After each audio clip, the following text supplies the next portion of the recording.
but I do think that an explicit meditation routine is vital. And I think that one thing that's interesting about it, especially golf, you're trying to be chill. Tennis, you certainly need to be up in energy, but you can be up in energy and slower in thought.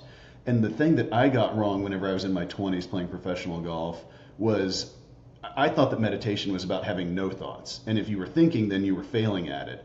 And now as I've gotten much better and more, educated in it, it's not about having no thoughts. It's about recognizing the ruminating and recurring thought pattern. So to your point exactly right there, if I missed 2 out of the first 6 points, oh shit, here we go again. Like, this is gonna be a terrible day. It's like, is that thought helpful, first of all? Probably not. And, we can use some data to analyze, is it accurate to help the downward spiral? But more than anything, it's about just recognizing that thought's not helpful.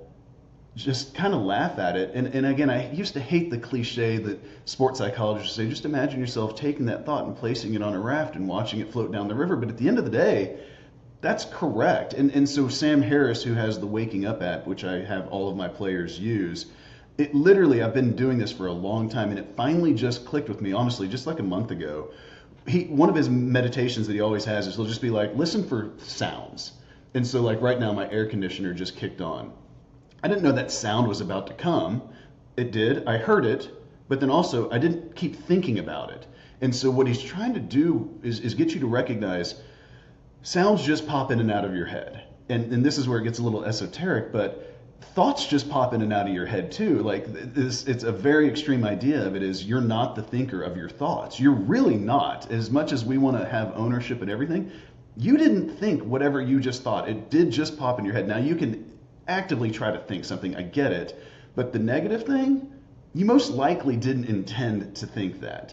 And so being able to recognize that thought was just like a sound, I do have the ability to just let it go. Now, again, it takes a lot of practice.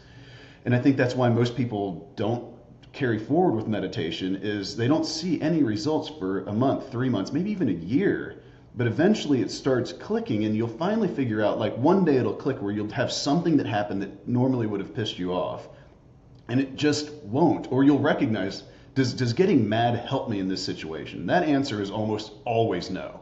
I mean, if we're in a fight or flight situation with a bear chasing you, like maybe being mad would help because you get a little more adrenaline. But aside from that, getting mad is literally useless. And what meditation allows you to do almost is just decide how long you want to stay mad for. And unless you're actively thinking about why you're mad, it's literally impossible to stay mad for more than a couple seconds. So you have to keep on focusing on that ruminating thought pattern. And that's what it is you're trying to just recognize. It's still going to happen.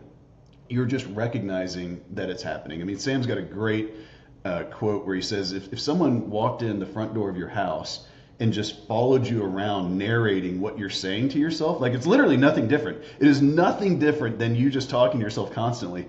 You would kill them by noon. I mean, you would just be like, you're the meanest asshole that I've ever heard. Stop saying that. But it's what we're all just hopelessly lost in thought. And the goal is to stop being hopelessly lost in thought.